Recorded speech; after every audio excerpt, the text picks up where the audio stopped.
রসিক রাজা গোপাল ভাঁড়।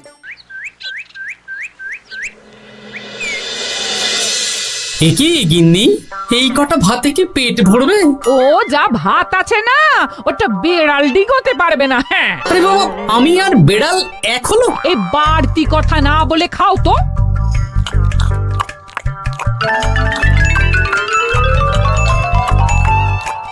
গিন্নি, পেটটা ভরেনি বুঝলে, তুমি আর এক হাঁড়ি ভাত বসাও।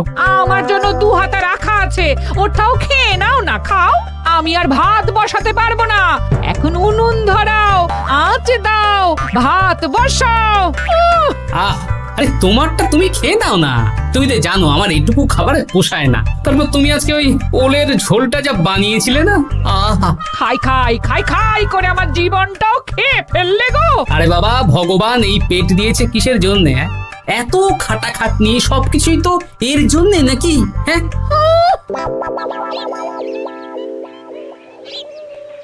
দাদু, অনেকদিন ভূতের গল্প শুনিনি, আজকে আমরা ভূতের গল্প শুনবো। বেশ, শোন তাহলে। আমাদের রাজ্যে আজ থেকে বেশ অনেক বছর আগে একটা খুব পেটুক লোক থাকতো। তোমার মতন পেটুক? বলতে পারিস, কিন্তু ওর গিন্নি ওকে ভালো মতো খেতে দিত না। তাই একদিন না খেয়ে খেয়ে অক্কা পায় আর ভূত হয়ে এদিক সেদিক ঘুরতে থাকে। তারপর কি হলো দাদু? তারপর তো সে এক মজার ব্যাপার। ভূতকে ওর গিন্নি চোখে দেখতে পেত না, তাই সেই পেটুক ভূত কিছুদিন পর থেকে গিন্নির উপর হুজ্জুতি শুরু করলো। কিরকম হুজ্জুতি দাদু? গিন্নি যা রান্না করতো সব চুরি করে খেয়ে নিত। এই এসব উল্টো পাল্টা কথা বলে আমাকে ভয় দেখাতে পারবে না। হ্যাঁ, এই যে তোরা চটপট খেয়ে নে, নইলে তোদের দাদু আবার ভাগ বসাবে রে। খা। আচ্ছা দিদা। এই শোনো না, তুমি আমার জন্যেও আরো কয়েকটা বেগুনি ভাজো। হ্যাঁ, এই তো একটু আগে 4টে বেগুনি আর 1 বাটি মুড়ি দিলাম। হ্যাঁ, আরে সেগুলো তো পেটের কোন কোনায় হারিয়ে গেছে গিন্নি। তুমি ভাবো আমিও হারিয়ে গেছি? বেশি খিদে পেলে নিজে রান্না করে খাও। আর সে তুমি না থাকলে আমি রান্না করেই খেতাম। দিদা, দাদু কিন্তু তোমাকে চলে যেতে বললো। কি বললে? আমি চলে যাব? আরে তাহলে তাই হবে। এই গুলটে, তুই এসব কি বলছিস বলতো? গুছিয়ে বিদায় নিচ্ছি। আরে আরে আরে, কোথায় চলে যেতে বললাম গিন্নি? আর না, আজকে আমি বাপের বাড়ি চলে যাব। হ্যাঁ, এই দেখো, আমি কোথায় চলে যেতে বললাম? তোমার মনের কথা আমি বুঝে গেছি। এই দেখো, থাকবো না এই পোড়ার মুখ সংসারে। লক্ষ্মী সোনা রাগ করেছে। হাওয়া গরম আছে, চল এখান থেকে বেগুনি নিয়ে এখন কেটে পড়ি। এই সামান্য ব্যাপারে রাগ করার কি আছে বলো তো? এবার নিজের সংসার নিয়ে নিজে থাকো, সারাদিন শুধু খাই খাই আর খাই খাই। নাও এবার ঠেলা সামলাও। ভুল করেও আমাকে বাপের বাড়িতে ডাকতে যাবে না বলে দিচ্ছি। যদি যাও তাহলে আমার থেকে খারাপ কেউ হবে না, এই বলে দিলাম। ওগো, তুমি আমায় ছেড়ে চলে গেলে গো, এবার আমি কার কাছে বায়না করবো গো?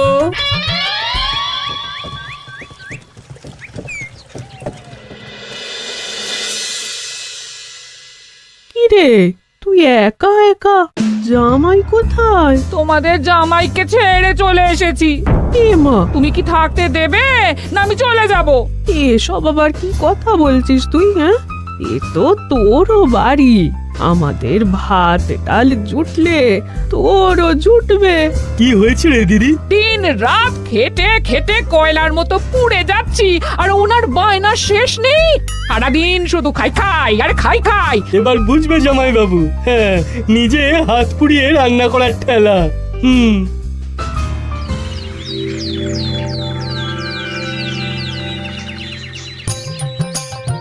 গোপাল দাদা, ও গোপাল দাদা, ও গোপাল দাদা, গোপাল দাদা, এ দরজা খোলো, মহারাজ ডাকছেন। এই রে, অনেক বেলা হয়ে গেল। আরে দরজাটা খোলো। যাচ্ছি যাচ্ছি। আরে আজকে তো গ্রামের সেচ প্রকল্প নিয়ে আলোচনা আছে, মহারাজ তাই তোমাকে ডাকছেন। মুখ হাত ধুয়ে যাচ্ছি।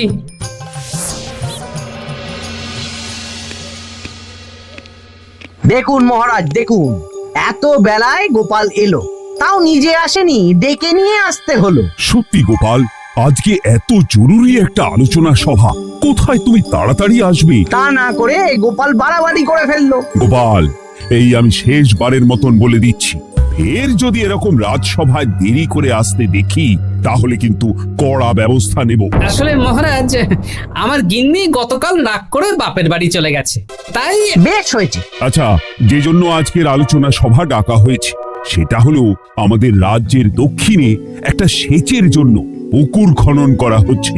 এ তো খুব ভালো কথা মহারাজ। দক্ষিণের চাষি ভাইরা অনেক দিন ধরে জলের সমস্যায় ভুগছিল, এবার একটা সুরাহা হবে। কিন্তু এটার জন্য তোমাদের বেতন কয়েক মাস কম পাবে তোমরা। এ কি কেন মহারাজ? তোমার তো এখন একজনের সংসার গোপাল, তোমার আবার চিন্তা কিসে? তাহলেও সেচের জন্য পুকুর খোঁড়া হবে, তার সাথে আমাদের বেতনের কি সম্পর্ক?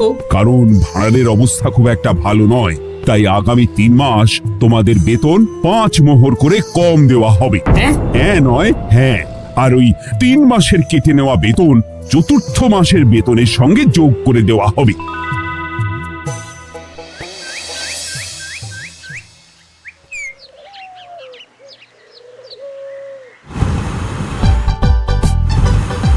কি দাদু, এ তোমার চোখ মুখের কি অবস্থা? কালি ঝুলি মেখে ভূত। কি আর করবো বল, এসব কি আমার কাজ রে? কালকে ভূতের গল্প শোনাচ্ছিলে, আজকে নিজেই ভূত সেজে বসে আছো।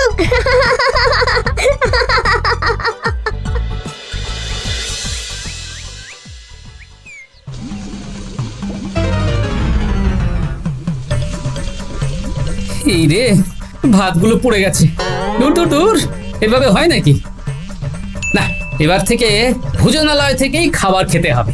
একার জন্য কে আবার রান্না করে? দূর দূর। কি গোপাল দাদা, তুমিও আমার মতন ভোজনালয়ে খাচ্ছ? আমার না হয় বাড়িতে রান্না করার কেউ নেই। আমারও নেই, যে ছিল সে ছেড়ে চলে গেছে। ভাই, আর একটু ভাত দেবে? গোপাল দাদা, ভাত আর হবে না গো, আরো কয়েকজন দৈনিক খদ্দের আসবে, তাদের জন্য রেখে দিয়েছি। তাহলে কি আর করা যাবে? একটু একটু ওই তরকারি একটা শাল পাতায় মুড়ে দে, বাড়িতে গিয়ে মুড়ি দিয়ে খাবো। আচ্ছা, তা দিচ্ছি। তুমি খাওয়া হয়ে গেলে হাত মুখ ধুয়ে নাও। আচ্ছা গোপাল দাদা, গিন্নিমা চলিয়ে গেল কেন? সে তোর গিন্নিমাকে গিয়ে জিজ্ঞেস কর। সে তো জিজ্ঞেস করতেই হবে, তোমার মতো একটা ভালো মানুষকে ছেড়ে চলিয়ে গেছে।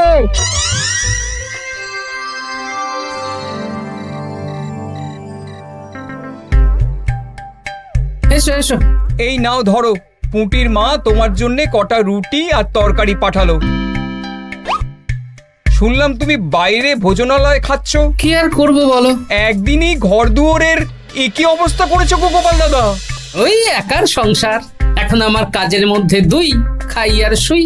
তা গিন্নিমাকে খবর দাও। না না না, খবর দিলে আবার অশান্তি শুরু করবে, বরং তুমি গিয়ে বলো। বেশ, তাহলে কালকে আমি তোমার শ্বশুর বাড়ির দিকে সার কিনতে যাব, না হয় গিন্নিমাকে আমিই খবর দিয়ে দেবো।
গোছালো, তাতে আমি কি করতে পারি?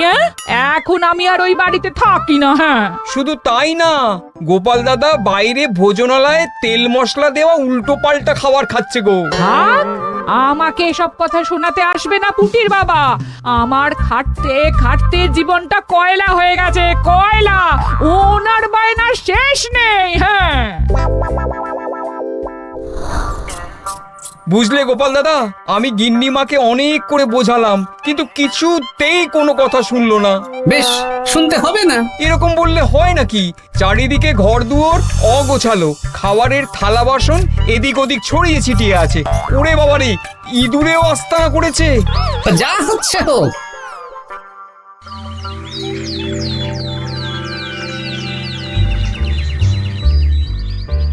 ভোলা, আটটা কচুরি দাও তো ঝটপট, খেয়ে রাজসভায় চলে যাব। এই নাও। ও গোপাল দাদা, শুনলাম নাকি গিন্নিমা বাড়ি ছেড়ে চলে গেছেন? হ্যাঁ, ঠিকই শুনেছো। তাই বাইরের খাবার খেয়ে কতদিন কাটাবে? এভাবে তো তোমার শরীর খারাপ করবে। ওই শরীরের নাম মহাশয়, যা সবে তাই সয়। রান্না বান্না করছো বাড়িতে? না, রান্না করার লোক নেই, আর আমার দ্বারা ওসব কালিঝুলি মাখাও সম্ভব না। দেখো গোপাল দাদা, এই রোজ রোজ বাইরের খাবার খাওয়া ভালো নয়। ভাবছি আরেকটা বিয়ে করব। হ্যাঁ, বলো কি? গিন্নিমা জানলে তো? জানলে জানুক, ও তো এখন আর আমার কেউ নয়। গোপাল দাদা আরেকটা বিয়ে করবে? না না না না না, গিন্নিমাকে বলতেই হবে ব্যাপারটা।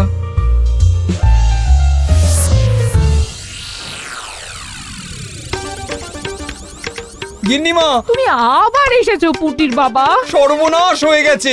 আবার কি সর্বনাশ? হ্যাঁ, বাড়ির চারিদিকে অগোছালো, ইঁদুর মশা মাছি ঘুরে বেড়াচ্ছে। আমি আর ওই বাড়িতে যাব না। গোপাল দাদাও সেই ব্যবস্থাই পাকাপাকি করতে চলেছে, আরেকটা বিয়ে করবে। কি বললে? জল জ্যান্ত বউ থাকতে আরেকটা বিয়ে? হ্যাঁ, আমি আজকেই যাব। ওর একদিন কি আমার একদিন? হ্যাঁ, আমি আজকেই যাব। এই দিদি, এক মুহূর্তে এরকম বদলে গেলি কেন? আবার আবার তো জামাইবাবু তোকে কাটাবে। তা বলে তোর জামাই বাবুটাই অন্য কারোর হয়ে যাবে? হ্যাঁ, আমি বেঁচে থাকতে আমি হতে দেব না। তাহলে দিদি, আমিও যাব। ওই জামাইবাবু অতিরিক্ত খায়, জামাইবাবুর খাওয়া বন্ধ করতে হবে, বুঝলি? ঠিক আছে, চল তাহলে, চল। ঠিক আছে, চলুন তাহলে। হ্যাঁ হ্যাঁ, তাই চলো। বুঝলি দিদি, আমার মাথায় একটা মতলব এসেছে। হ্যাঁ। কি মতলব শুনি?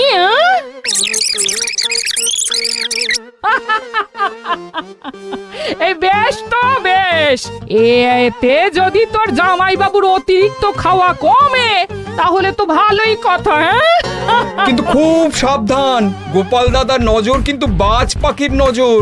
তাহলে যাওয়ার পথে একটা সাজঘর হয়ে যেতে হবে। হ্যাঁ, তাড়াতাড়ি চলুন, রাতে মনে হয় ঝেঁপে বৃষ্টি হবে। কই গো, বলি কোথায় গেলে? এ কি, আমি তো বেশ ভালোই ছিলাম, তা তুমি আবার ফিরে এলে কেন? আমি বেঁচে থাকতে তুমি আবার বিয়ে করবে? ওসব চলবে না।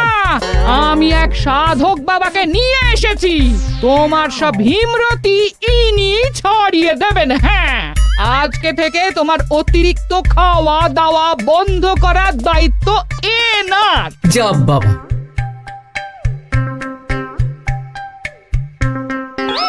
কি করেছো গো? হ্যাঁ, ঘর দুয়ার তো পুরো শ্মশান হয়ে গেছে গো। এখন আবার তোমার ঘর তুমি পরিষ্কার করো। সে করছি, তুমি যাও বাজার করে নিয়ে এসো। ভোলার দোকান থেকে বেশি করে ছানা আনবে, আর রাতে ছানার বড়া করে তরকারি বানাবো। হ্যাঁ, আহা, কতদিন খাইনি, এক্ষুনি যাচ্ছি। তাড়াতাড়ি যাও, তাড়াতাড়ি যাও, মেঘ ডাকছে, রাতে বৃষ্টি হবে। আমি এই ঘর গুছিয়ে রান্না বসাচ্ছি গো। বলো কি গোপাল দাদা, গিন্নিমা ফিরে এসেছেন? হ্যাঁ, সকালে তোমার দোকানে বলেছিলাম না বিয়ে করব, সেটা নিশ্চয়ই কেউ শুনে গিন্নির কানে দিয়েছে। ব্যাস, ঘরের বউ ঘরে চলে এলো। সকালে যখন তোমাকে আমি ওই কচুরি দিচ্ছিলাম, তখন তো ওই পুঁটির বাবাকে দোকানের সামনে দিয়ে হেঁটে যেতে দেখেছিলাম। তাহলে পুঁটির বাবাই খবর দিয়েছে, ভালোই হয়েছে। যাই হোক, আমাকে ওই 500 গ্রাম মতো ছানা দাও তো, গিন্নি ছানার বড়া দিয়ে তরকারি করবে। ভালো তো, ভালো তো, তোমরা ওই কর্তা গিন্নি একসাথে খাবে। আবার কোন সাধককে নিয়ে এসেছে যে আবার খাবার খাওয়া নিয়ন্ত্রণ করবে? দেখো কি করে তোমাকে সামলায়। এই নাও।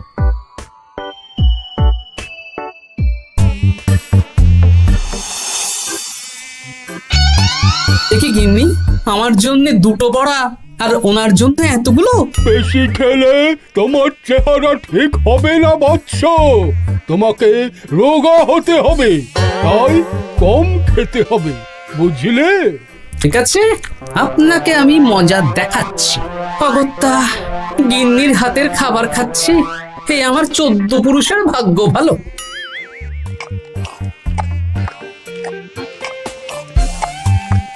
বাবা, আপনাকে আরেকটু তরকারি দিই বাবা? দে মা দে। আমাকে দাও। একদম না, বলেছি না তোকে রোগা হতে হবে। হ্যাঁ, কি মশা রে তোদের বাড়িতে। আরে রে, নকল গুফ, মশা যাওয়ার আগে আপনাকে আমি তাড়াবো।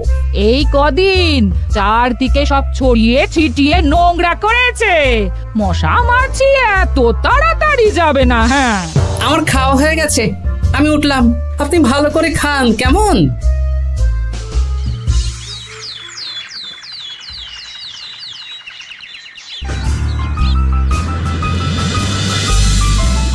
বিজ্ঞানী, আরে গোপাল যে, কি ব্যাপার? একটা সাহায্য চাই বিজ্ঞানী। বলো বলো, আমি কি করতে পারি? কয়েক টুকরো বরফ বানিয়ে দিতে পারবে? তা পারবো, কিন্তু এখন হবে না। তুমি বরং সন্ধেবেলার পর নিয়ে যেও, কেমন? খুব উপকার করলে বিজ্ঞানী। আমি ওটা বিশেষ মোড়কে তোমায় দেব, যাতে গলে না যায়। ধন্যবাদ বিজ্ঞানী, এখন তাহলে আসি।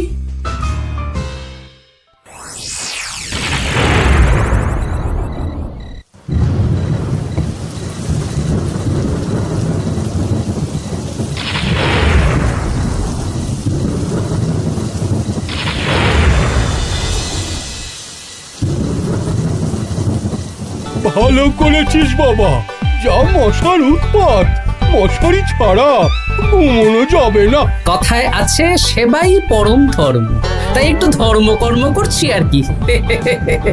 আপনি ঘুমিয়ে পড়ুন, আমরা ওই ঘরে গেলাম। হ্যাঁ, সব দরজা জানলা ভালো করে বন্ধ করে দিয়েছে তো? ঝেপে বৃষ্টি নেমেছে।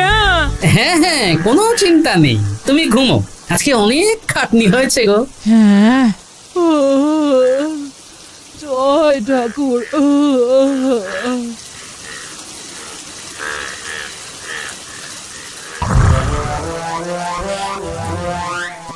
এই তো গিন্নিও ঘুমিয়েছে, এবার আসল কাজ শুরু হবে।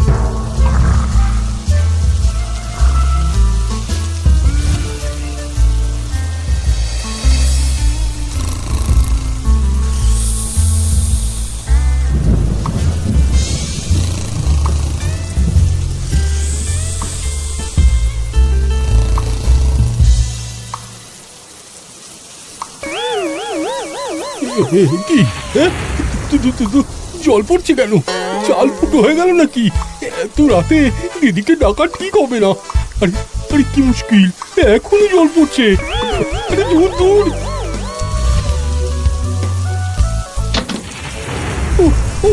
বাপরে বাপ।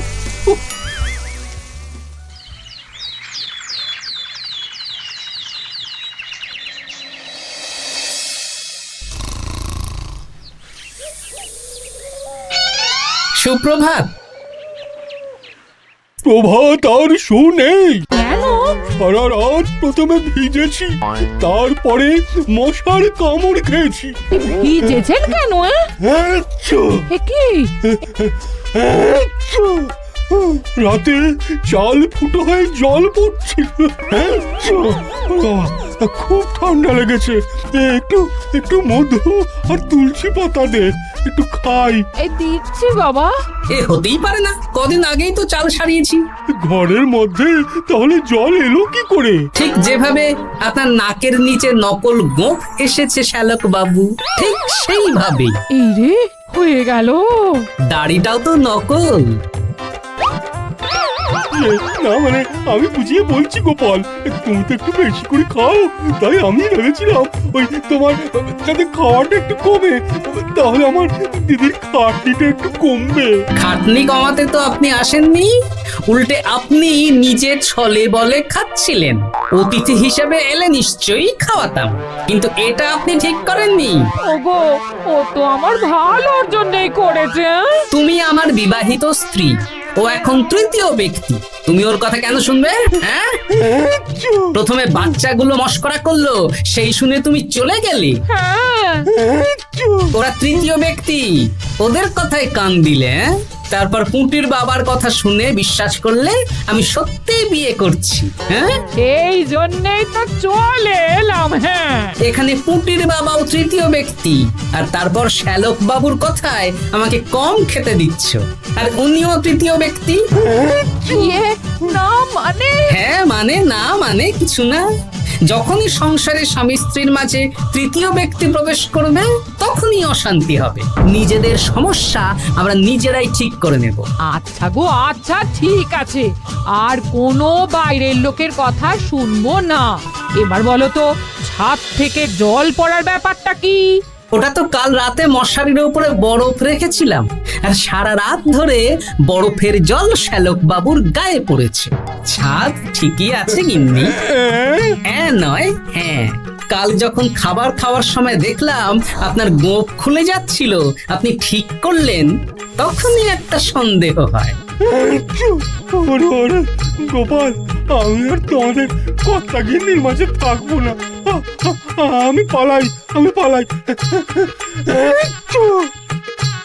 ও, ও, ও, ও, ও, ও, ও।